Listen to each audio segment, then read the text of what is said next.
I'm Cherie, your icebreaker person. I'm also a project manager with the San Francisco Bay team, and I will pass it over to Erin to go ahead and introduce herself as well.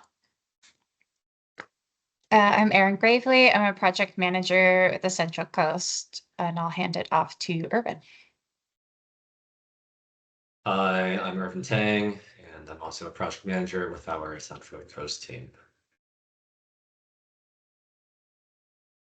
Morgan, do you want to introduce yourself as well? You're not presenting, but Sure. you're crucial. Yes, thank you. Hi, everyone. I'm Morgan. I'm a North Coast project manager, and I'm just helping out with the chat today. Thanks. Great.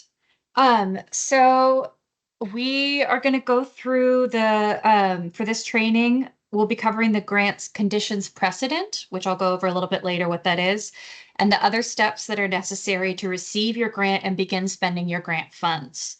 Please note that until the board officially approves your project at the September 18th board meeting, you haven't officially received a grant, but we are anticipating that they're going to approve all of these projects.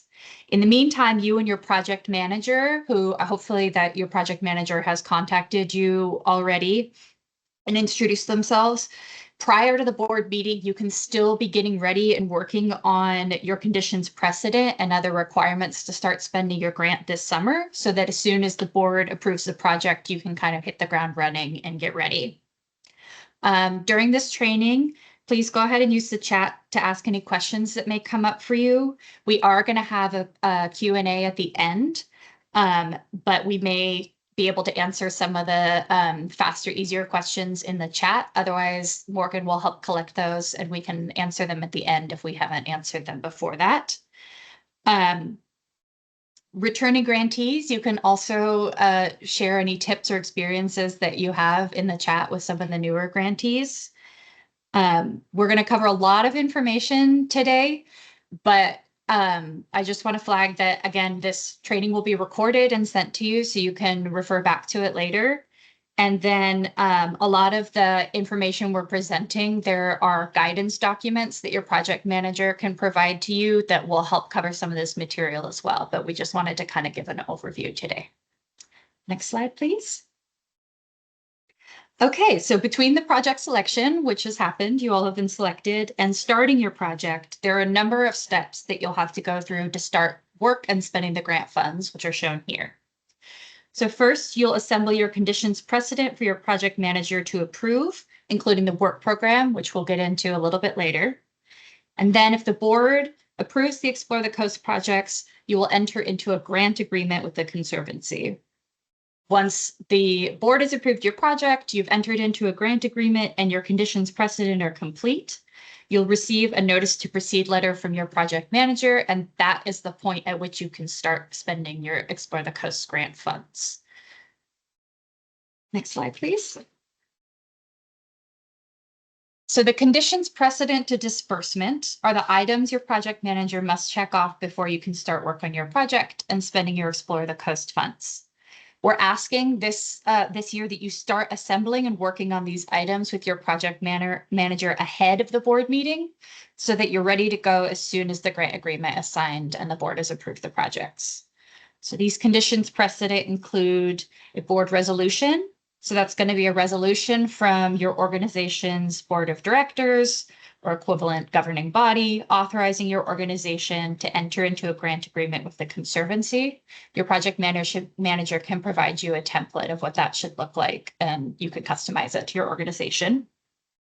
The work program, which details the work that you will complete under the grant. We'll get much more into that in the training soon. Proof of insurance, so that's going to be a certificate of liability insurance that shows our coverage requirements are met, and listing the state of California as an additional insured. There's an example of that up on the slide here. If your Explore the Coast grant requires you to increase your insurance coverage to meet our requirements, please note that you can charge the additional cost in insurance premiums to your grant. Permits. Most Explore the Coast projects are coastal recreation projects and permits are not needed, but speak with your project manager if you think your project may require permits. And finally, you'll enter into a grant agreement. This can only happen after the board has approved your project, but your project manager can work with you this summer to draft the scope and get it all ready to go. Next slide, please. So now we're going to get more into the work program. And I just want to flag that we're going to cover a lot of information in this section, but we have a work program template that is going to also contain a lot of the information that we're going over now. So don't stress if you can't remember everything that we're talking about now. So the work program is part of the conditions precedent, and typically the condition precedent that takes the longest to complete. It serves a few purposes. It establishes what your project will be, including the project activities, locations, and costs, etc. It lays out your project's budget and schedule. And once your project is complete, it serves as a record of what your project was and what was accomplished. Because the grant agreement can only be changed through a formal amendment process, we use the work program to contain more detail, and it's a more flexible document that can be revised by working with your project manager rather than doing a formal grant amendment process. You can think of the work program as an agreement between you and the Conservancy of what your project will be and how it will unfold. And by reviewing and approving your work program, your project manager helps to ensure your project is in line with Explore the Coast and Conservancy requirements. As a result, it's really important to check with your project manager before you deviate from anything spelled out in your approved work program. And we also have a special work program template for Explore the Coast, specific to these kinds of projects that will help guide you through the drafting process. And your project manager will be able to provide that template to you. Next slide, please. So once again, any and all trip locations, activities, and project costs must be included and approved in your work program prior to incurring costs, or else you risk not being reimbursed for those costs. When in doubt, ask your project manager. Ask for permission, not forgiveness. Otherwise, you might end up in a scenario where you've spent funds that cannot be reimbursed. Next slide. So we'll now go through the work program components piece by piece. So first is the project description. This is a concise, high-level summary of your project, stating the goals and what will be done to achieve them. You'll describe your program, the number of participants served, where they're coming from, and what program activities you will do. You can use language from questions 1 and 2 in your Explore the Coast application.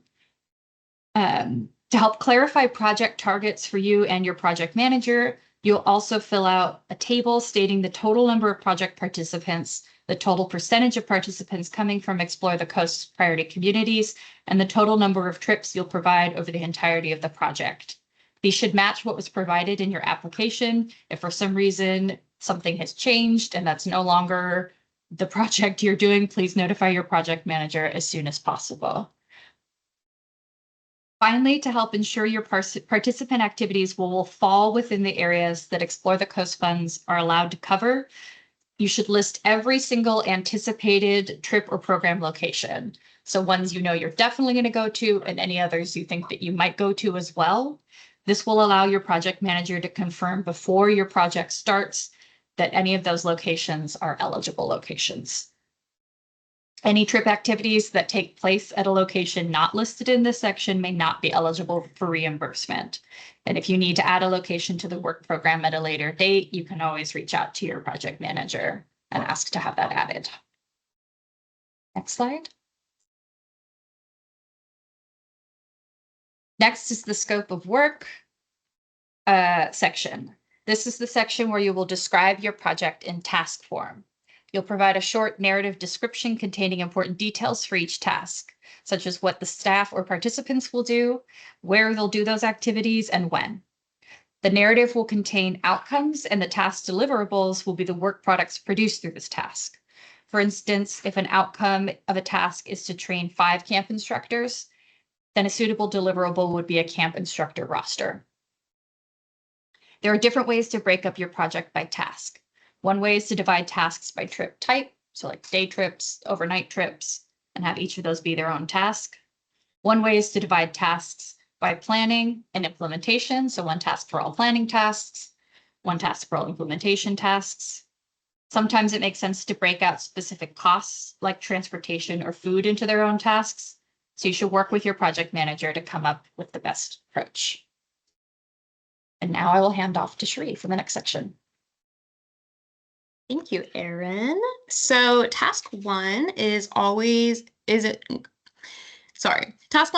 included and is always project management. The work program template includes a pre-written task summary covering task one.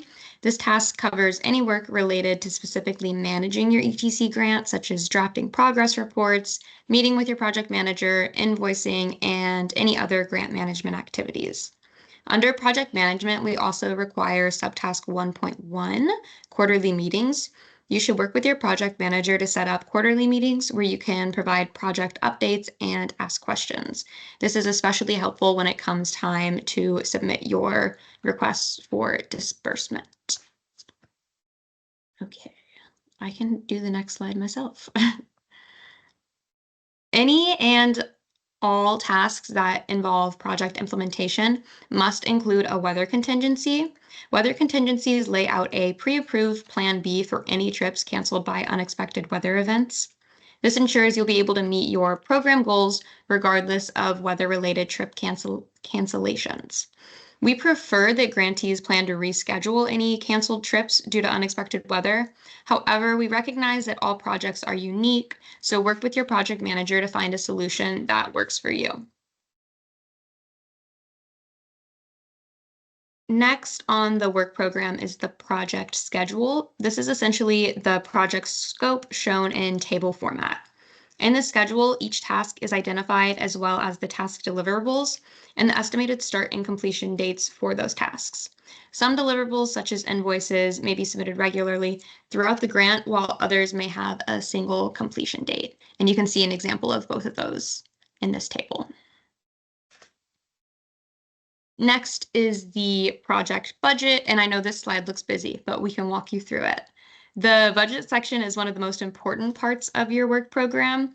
It will contain the same task numbers and task titles found in the scope of work and schedule sections and the amounts allocated for each task. The budget should not include additional program funding outside of the ETC grant.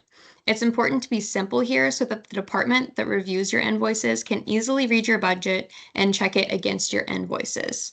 If you're working with a fiscal sponsor, you can add a line item for this fiscal sponsor fee, which is shown in this table here. And so these are just different examples of the types of budgets. So this is an expense type, this is an activity type budget, and this is planning or an implementation type budget. But again, work with your project manager to figure out what will work best for you. So the budget details section is where you'll list the direct costs, travel costs, and indirect costs from your budget. It should be a more detailed version of the budget table where you identify specific costs. Please note that all organizations that receive funding from the Conservancy are required to meet strict accounting standards. While rare, there's always the possibility of an audit, so it's the responsibility of our grantees to use the generally accepted accounting principles published by the American Institute of Certified Public Accountants. Again, it's important to list all anticipated costs in this section of the work program as it's referenced when approving invoices. Any costs that are not included in the work program are not eligible to be reimbursed without prior approval by your project manager. Always check with your project manager before incurring costs. Like Erin said, we don't want to end up in a situation where you spend a bunch of money that we cannot reimburse. Next are the direct costs. These are the specific expenses related to carrying out your project. They include labor costs for your project management and implementation, project-specific materials and equipment, and also subcontractors. Under labor costs, list out the titles of staffers who will be billed to the grant, but don't include their rates or their names. Under materials and equipment, list out any special materials and equipment you'll need to purchase for project purposes. If you expect to purchase equipment that will last longer than the length of your grant, you'll need to insert language stating that such equipment will be retained by you, the grantee, for project purposes. You'll find guidance for this in the work program template as well. And lastly, include your fiscal sponsor fee in this section, as well as any anticipated travel costs, such as bus and car rentals or mileage. And in the template, I believe we also have a link to a document that explains billing for travel costs and allowable costs as well, which is what we talk about next. So we have created an allowable cost document, which summarizes whether or not certain items are able to be reimbursed through an ETC grant. This document can be found linked in the ETC work program template. And Morgan's going to put it in the chat as well. Some items are approved on a case-by-case basis, so be sure to consult your project manager. Examples of commonly requested items that we do not allow are gift cards, gas cards, gifts, prizes, and vehicles. And lastly, I just want to mention that we're a state agency, so public funds need to be spent on reasonable and necessary costs. And we can send these documents with the recording, and it will also be linked in that template that your project manager should provide you. So I'll pass it over to Irvin to continue our presentation. Thanks, Sherry. All right, now we will be going over indirect costs. So indirect costs are non-project specific costs of doing business. Some of you guys may know this as overhead costs, and it includes things such as rent, utility bills, general purpose equipment such as office supplies, printers, and ink. You are allowed to bill up to 20% of your grants total as indirect costs. And as with all items invoiced for reimbursement, please keep a detailed record of your expenses should an audit occur. Subcontractors, these are entities who you will be hiring to perform work under your grants. Examples of subcontractors are kayaking instructors, wilderness safety instructors, and community partners to carry out direct project work. In the subcontractor section of the work program, please state the name, qualification, and include a brief scope of work of the subcontractors. If you realize after the work program is approved that you need to hire another subcontractor, please email your project manager with the same information, so their name, qualification, and the work that they will be doing to get approved before you hire.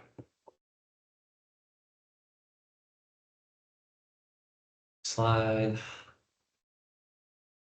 Plan for acknowledgement.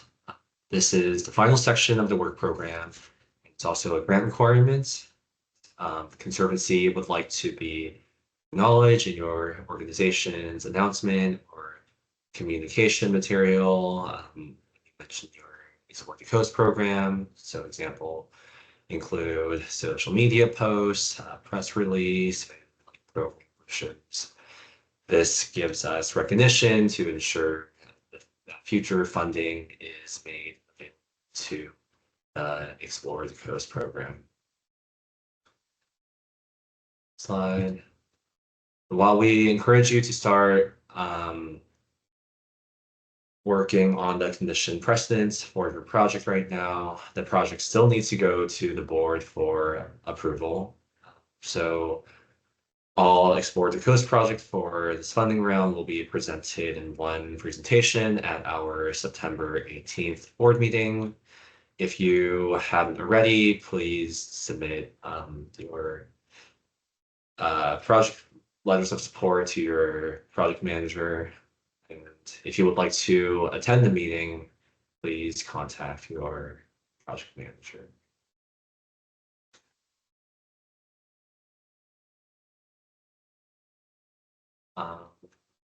If your project is approved by the board, which usually is, you will enter into what we call a grant agreement. So the grant agreement outlines terms and conditions of the grants.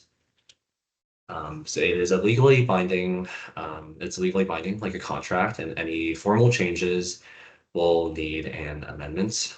You will work with your project manager to determine if changes to the program warrant an amendment. On the grant agreement, there are three dates to pay attention to. The first one is the work completion date. So this is when the grantee needs to finish the work by. Any work conducted after the work completion date cannot be reimbursed. The second date is final request for disbursement submittal date. This is the due date for your final grant billing, and this is 1 month after the work completion date. Lastly, we have the grant's termination date. This is the day that your grant legally expires. This is 3 months after the completion dates. Slide, please. After the board approves your project, when the grant agreement is executed, the terms of the condition precedent are met, you will receive an approval letter. It's also known as a notice to proceed. After you receive a notice to proceed, you can begin spending your grants.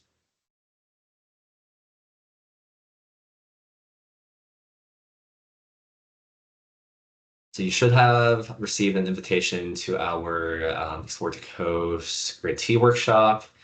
This is a great opportunity to network and hear from other Explore the Coast grantees, learn more about the Explore the Coast grant processes, such as invoicing and progress reports, which we did not go over in the presentation today. So I saw that Morgan just shared the registration link to the event in the chat. So please register using that link if you have not already. And yeah, that's it. Thank you. Now we will take any questions that you may have.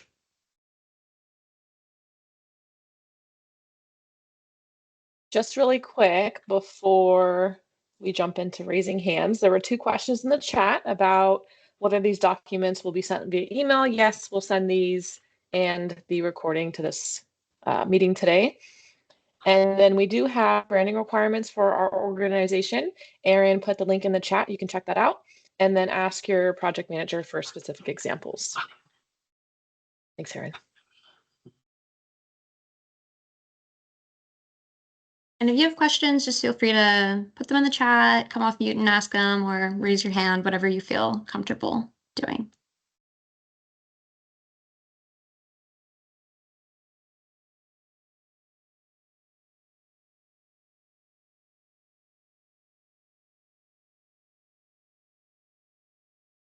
Do you think it's accurate that most of the information you need for the document is in your original grant application?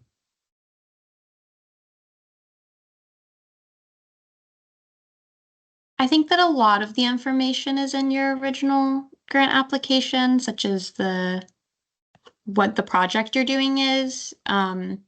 Especially for that first section, the project description, that should match your grant application pretty closely. We don't really ask for as detailed as a budget in the grant application, so you'll have to work to get out the details of that budget, as well as thinking through what some of the deliverables are going to be for the tasks that you're going to do. So that's something that is not in your grant application, but the information for the project itself should match the project description closely, and we'll probably need more detail in the tasks of how you're going to complete that project. But again, you can work with your project manager, and they've done a lot of these work programs, so they can help you figure out the best way to explain your project and break it down into tasks.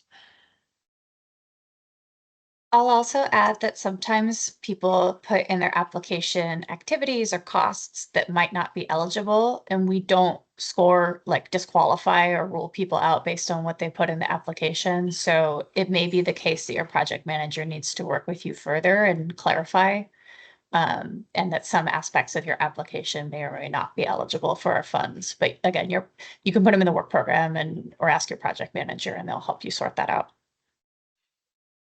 And that also reminded me that we also don't need to see in the work program work that you're doing through other funding. So we want to see what you're doing with the Explore the Coast funding. One of my takeaways. Oh, sorry, please go ahead. No, you finish up, please, sir. Thank you. I'll wait. Thank you. I was just going to say one of my takeaways was to over-include any potential destination that you might go on. And even if you don't touch those all, that's better to have overlisted than to have underlisted. Yes, especially for those weather contingencies, it's always nice to have backup locations listed as well. Great idea. Yeah, Eric, go ahead. Yeah. Eric, 7th Gen, the Executive Director. I had a quick question in regards to billing.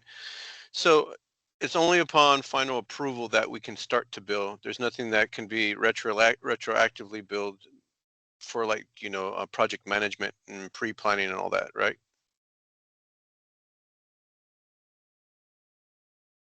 Irvin, do you know the answer to that one? Well, I was just going to offer that we do offer like advance payments if you have work that you want to conduct before the program is set up. But in general, yeah, you need to the program should be approved before any work can be reimbursed. Copy that. Yeah, it's mostly, when we start thinking about outreach and all the variables that kind of go into implementing a solid program, trying to get a head start on things would be ideal. But I just want to see if there's room or space for us to be able to, bill for that work ahead of that September meeting and our eventual approval. Yeah. So sounds like there is a yes, but it's on a case-by-case basis. Is that what I'm hearing? I will clarify that we do occasionally allow grantees, and I would need to double check if it's allowable for this program specifically. We understand that sometimes the work we're asking you to do for the conditions precedent is time you should be paid for, but we cannot allow for any costs to be incurred prior to the board approval. Okay. Because technically your project's not approved yet. But if you need to wait to charge the grant, talk to your project manager. They may be able to work with you that between the board meeting and your notice to proceed, when you're working on the conditions precedent in that time period, you may be able to bill the grant for those hours. Wonderful. Thank you. That answers my question. Thank you. Go ahead, Kimberly. Hey there. So our project manager is out for the week. I guess she comes back next week, and she had requested some documents from us for tomorrow, due tomorrow. So how does that look? Because I'm pretty much ready to go. I'm just putting together a P&L. Is somebody going to pick that up, or is tomorrow definitely our deadline? Or because I emailed and spoke with somebody else, and they said, I don't know why she's asking for that right now, because the board meeting's not until September. So my Were board's those the nonprofit documents, like the nonprofit questionnaire and the letters of support? Okay, those two specific items, you can go ahead and email them to the general Explore the Coast email, which I just put in the chat. That goes to everybody on the committee. Those were because we are preparing these projects for board approval. That process happens way ahead of the board meeting. Other documents like your that weren't requested due for tomorrow, things like your conditions precedent, you can still go ahead and email to your project manager to wait for until they get back. Okay, awesome. Thank you.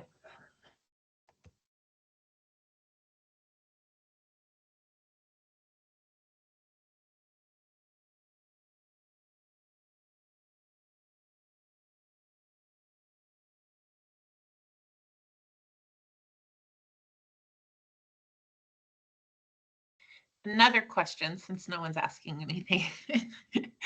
So I know this is being recorded. How soon is it going to be available or sent out to us? Because I have a team of people that I need to push to work with me on this. And there's some details here that are specific to them. I think we can send this out like right after this Beautiful. meeting. It should be pretty easy for us to do that.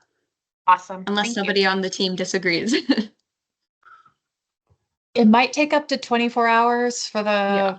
video to render, but we'll send it as soon as we have it. Okay, awesome. Thank you.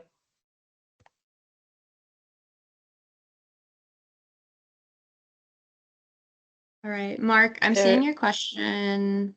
Is there a general due date for the conditions precedent material?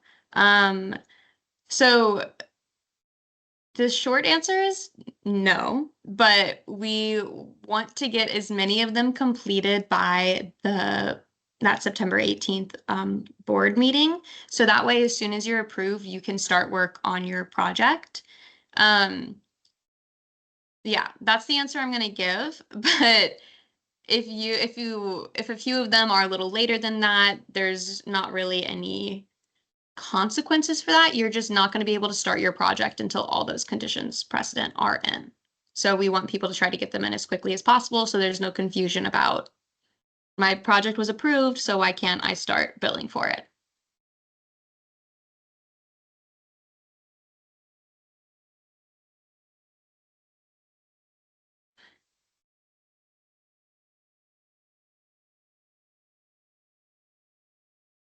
I have a process question. When you submit a draft of the work precedent, then will your project manager get back to you with any, areas that need attention or changes? It's sort of like a collaborative process, goes back and forth.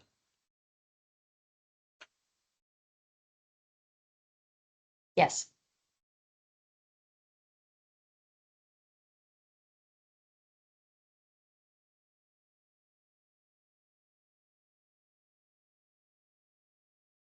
And again, that template for the Explore the Coast program, it's in like final review right now. So it's not quite available yet, but we'll have your project manager send it out to you as soon as it's available.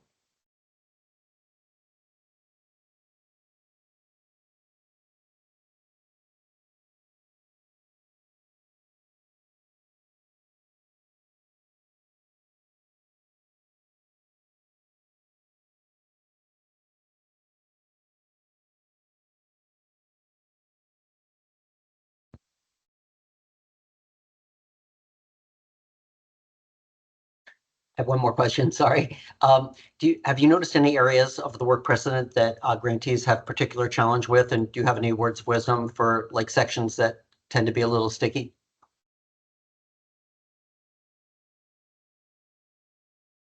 One thing that immediately comes to my mind is when you're breaking down those tasks, what we really want to see in those task descriptions is the work that's going to happen in those. So sometimes people like to write like an expose of why it's important that that task exists or something like that, but we don't really need that background. We just want to know exactly what work you'll be doing in those tasks. So say one of them is implementation, then the task description would say like, I'm implementing the project and here's how I'm going to implement the project. But we don't necessarily need to hear like why you're implementing the project. That's something that I have seen, but I'll hand it over to others if they have anything that comes to mind.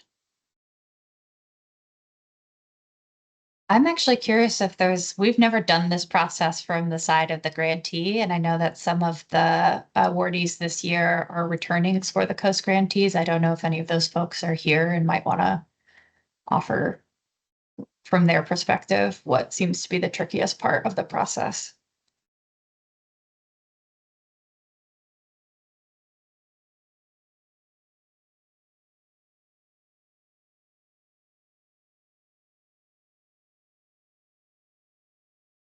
It's really easy. Everything's You're here super to hear. easy. Yeah.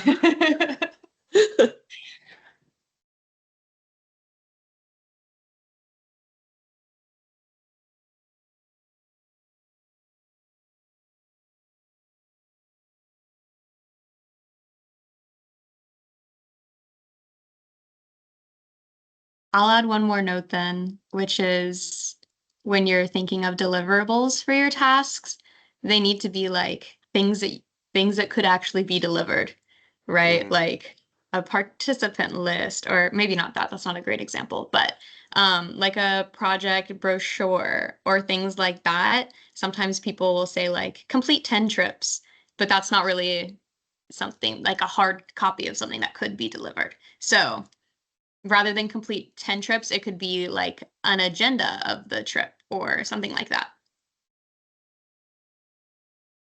Calendar of events. Yeah, thank you, Morgan. Did you need me to raise my hand if I had a follow-up question? No. Okay. Just wanted to make sure. So I know it's going up for review in September.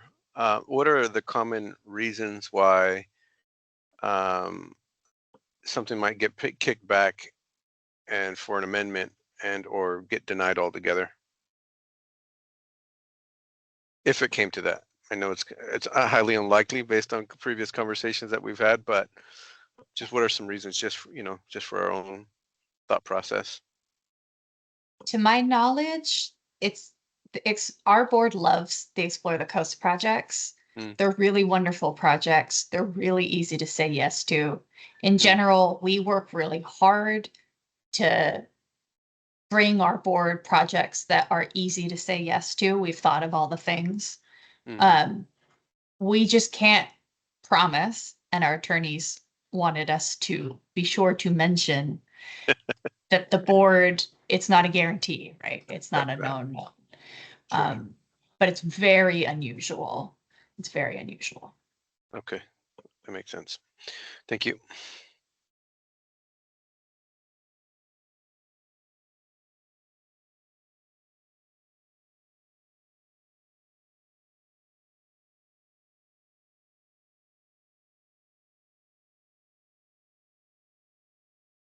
And a reminder, if you want to attend that board meeting, reach out to your project manager and they can give you the information on how you can attend it.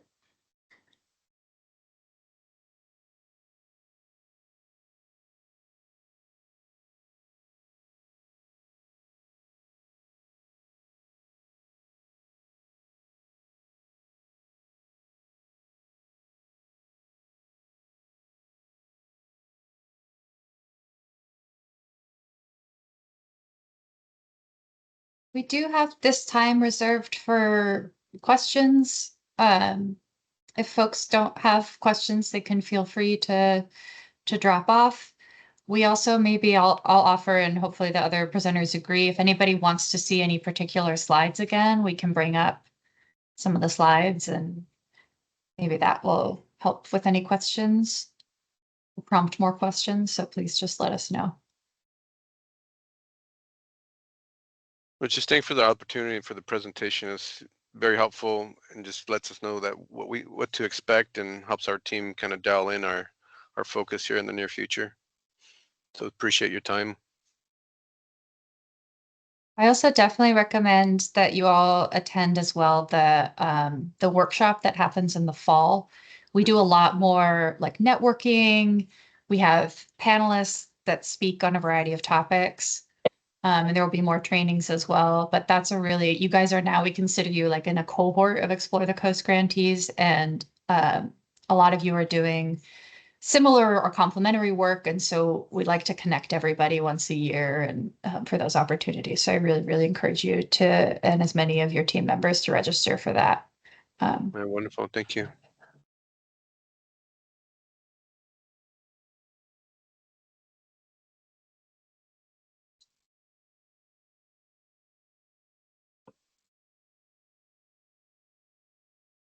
Well, thanks again. I'm going to drop off. That's okay. Great seeing everybody and meeting everybody, and we'll see you soon.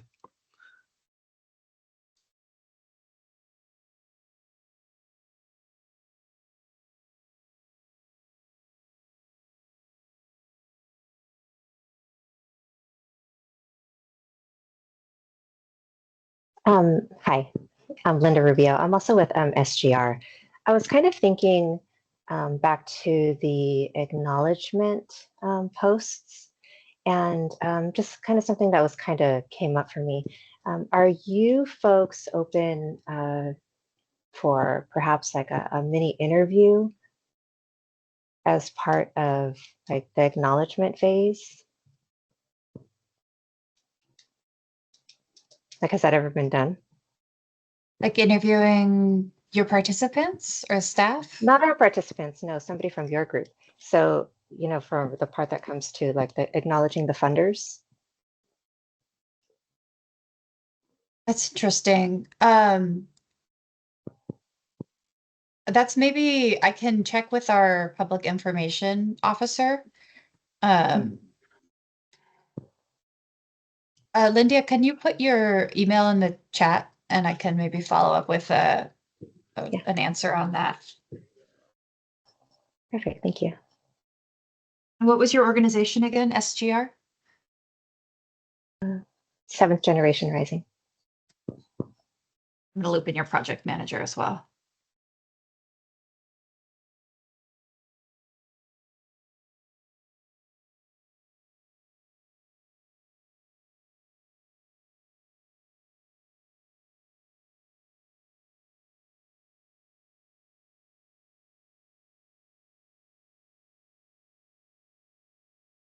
Thank you.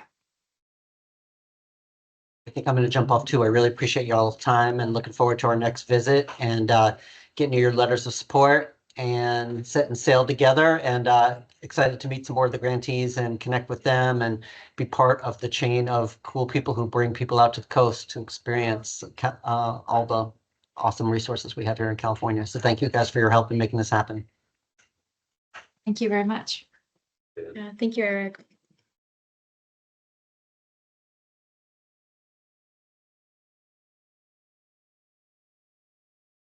If we hit end Good of, job, yeah. team.